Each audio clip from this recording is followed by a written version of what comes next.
Yes students, we are doing unit 12, that is geometry, and we had done till worksheet 2. So now we will do worksheet 3. But before starting the worksheet 3, let's understand some concept related to worksheet 3. यहाँ पे एक मैंने point draw किया है, ठीक है, जैसे कि आप इसको डॉट कहते हैं, ठीक है। जैसे इंग्लिश लैंग्वेज में जब भी कोई सेंटेंस खत्म होता है तो आप क्या करते हैं, डॉट लगाते हैं, यानी कि वो सेंटेंस फिनिश हो गया। लेकिन मैथ्स में इस डॉट को हम क्या बोलेंगे, पॉइंट बोलेंगे, ठीक है। We will say point. और अगर हम मैथ्स में अगर एक से ज्यादा पॉइंट्स को इस तरह से इकट्ठा कर दें, ठीक है, बहुत सारे मैं पॉइंट्स बना दूं, इतने पॉइंट्स बना दूं बिल्कुल साथ साथ, बिल्कुल पास पास, कि एक तरह से ये लाइन बन जाए, ठीक है। मैं बहुत सारे अगर पॉइंट्स को इकट्ठा कर दूं तो कुछ इस तरह से ये लाइन बन जाएगी लाइक दिस। और ये लाइन बहुत लंबी होती है, ठीक है, बहुत ही ज्यादा इसकी लेंथ होती है जिसको हम मेजर नहीं कर सकते। कोई हमारे पास स्केल ऐसा नहीं है जिससे कि हम इस लाइन को मेजर कर सके। यानी कि जो पॉइंट होता है बच्चे, कई सारे पॉइंट्स को मिलाकर क्या बनता है, लाइन बनती है, ठीक है। और ये जो लाइन है देखिए, इसकी जो डायरेक्शन है वो लेफ्ट में भी है और राइट में भी है। तो इसका मतलब हम क्या कर सकते हैं, यहाँ पे एरो लगा सकते हैं इसकी डायरेक्शन को बताने के लिए, ठीक है। हम इसकी डायरेक्शन बता रहे हैं कि ये राइट में भी जा रही है और ये लेफ्ट में भी जा रही है, दोनों तरफ मूव कर रही है। दैट मीन्स कि हमने यहाँ पे क्या लगा दिया, एरो लगा दिया, ठीक है, कि इसके जो मुंह है वो दोनों तरफ है। ये line can be move in the left side also and right side also, right. तो बहुत सारे पॉइंट्स को मिलाकर क्या बनता है, लाइन बनती है। तो यहाँ पे हमने दो कॉन्सेप्ट सीखे, एक तो पॉइंट, ठीक है, जिसको आप इंग्लिश में डॉट बोलते हैं लेकिन मैथ्स में इसको पॉइंट बोलेंगे। And number of points when connect with each other it become a line, right. बच्चे अगर इस लाइन का मैं छोटा सा कोई टुकड़ा ले लूं, फॉर एग्जाम्पल इतना सा छोटा सा पार्ट ले लूं और कुछ इस तरह से मैंने यहाँ पे ये बना दिया।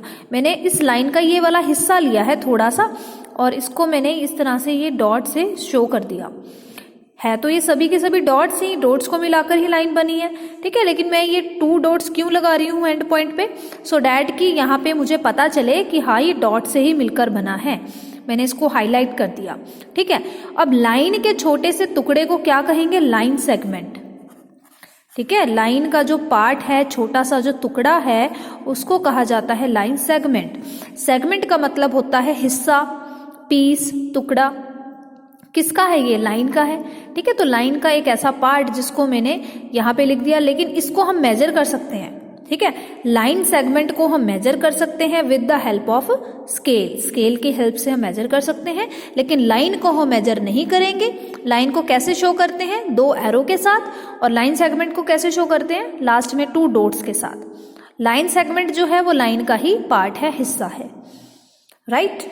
अब यहाँ पे एक बात और निकल के आती है, एक तरफ तो मैंने लगा दिया यहाँ पे डॉट और दूसरी तरफ मैं दिखा रही हूं कि लाइन की जो डायरेक्शन है वो सिर्फ एक साइड पे ही है, मतलब कि राइट में ही है, ठीक है। या तो वो राइट में है या फिर वो लेफ्ट में है। तो यहां पर भी मैंने एक डॉट दिखा दी, ठीक है। If I place here a dot, ठीक है, या तो लेफ्ट में डॉट होगी या राइट में डॉट होगी, और एक साइड में हमने एरो दिखाना है। यानी कि जो लाइन है उसकी डायरेक्शन सिर्फ 1 साइडेड है।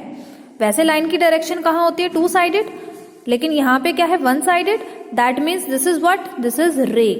इसको हम रे बोलेंगे, RAY, रे, जिसकी एक ही साइड में डायरेक्शन हो, एक तरफ ही मूव करे, उसको कहा जाता है ray. So students, we have learned 4 concept in this geometry, that is point, line, line segment and ray. Point is what, जो सिंपली डॉट होता है, ठीक है, this is called the point. अगर नंबर ऑफ पॉइंट्स को इकट्ठा कर दिया जाए, इट बिकम ए लाइन, और जिसकी डायरेक्शन दोनों तरफ है, लेफ्ट राइट, एरो के थ्रू हम इसको शो करेंगे। और लाइन का जो छोटा सा पार्ट होता है, हिस्सा होता है, उसको कहा जाता है लाइन सेगमेंट। इसको हम 2 डॉट्स के साथ रिप्रेजेंट करते हैं, एंड पे 2 डॉट्स लगाएंगे, और इसको हम मेजर भी कर सकते हैं विद द स्केल, ठीक है। By scale we can measure it, but line को हम मेजर नहीं कर सकते। रे, जिसकी एक डायरेक्शन में हमें पता चले कि कोई एक डायरेक्शन है इसकी, या तो वो लेफ्ट में होगी या राइट में होगी। एक तरफ एरो दिखाना है, दूसरी तरफ आपने डॉट बनानी है। अब यहाँ पे इसकी डायरेक्शन लेफ्ट में है तो यहाँ पे एरो आ गया और यहाँ राइट में डॉट दिखाई है, right. Now based on this concept we will do worksheet 3.